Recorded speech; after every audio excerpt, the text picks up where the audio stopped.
നിങ്ങൾ കാര്യം അറിയോ, ഒരുപാട് ആളുകൾ ചോദിക്കുന്ന ഒരു ചോദ്യമാണ് PCOD മാറുമോ? PCOD ഉണ്ടായി കഴിഞ്ഞാൽ ഒരിക്കലും രക്ഷയില്ല.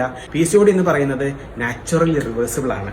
റൂട്ട് കോസ് കണ്ടെത്തി അതിനെ വ്യക്തമായി കറക്റ്റ് ചെയ്യുന്നത് വഴി ഇതിനെ ഒരു പരിധിവരെ നമുക്ക് നോർമലൈസ് കൊണ്ടുവരാൻ ചെയ്യുന്ന ഒരു കണ്ടീഷനാണ് PCOD എന്ന് പറയുന്നത്.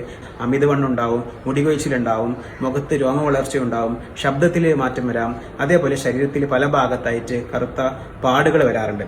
ഇത്തരം കണ്ടീഷൻസിനൊക്കെ നമ്മൾ താൽക്കാലികമായ ക്രീമുകളോ ഹെയർ ഓയിലുകളോ ലേസർ ട്രീറ്റ്മെന്റോ ഉപയോഗിച്ചുകൊണ്ടൊന്നും PCOD മാറാൻ പോകുന്നില്ല.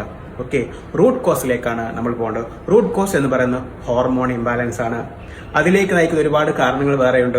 ഉറക്കക്കുറവാവാം, അതേപോലെ അമിതമായ മാനസിക സമ്മർദ്ദമായിരിക്കാം, ഭക്ഷണശീലങ്ങളിലെ വ്യതിയാനങ്ങളായിരിക്കാം. പിന്നെ ഒരുപാട് ഘടകങ്ങൾ ഓരോ വ്യക്തിയിലും വ്യത്യസ്തമായിരിക്കാം. ഓരോ വ്യക്തിയും വ്യക്തമായി പഠിച്ചതിന് ശേഷം അവർക്കനുസൃതമായുള്ള ജീവിതശൈലി നിർദ്ദേശങ്ങളിലൂടെയും അതേപോലെ തന്നെ ആവശ്യമെങ്കിൽ ഹോമിയോപ്പതി മരുന്നിന്റെ സഹായത്തോടും കൂടിയാണ് ഒരു രോഗിയെ PCODയിൽ നിന്ന് നോർമൽ അവസ്ഥയിലേക്ക് കൊണ്ടുവരുന്നത്.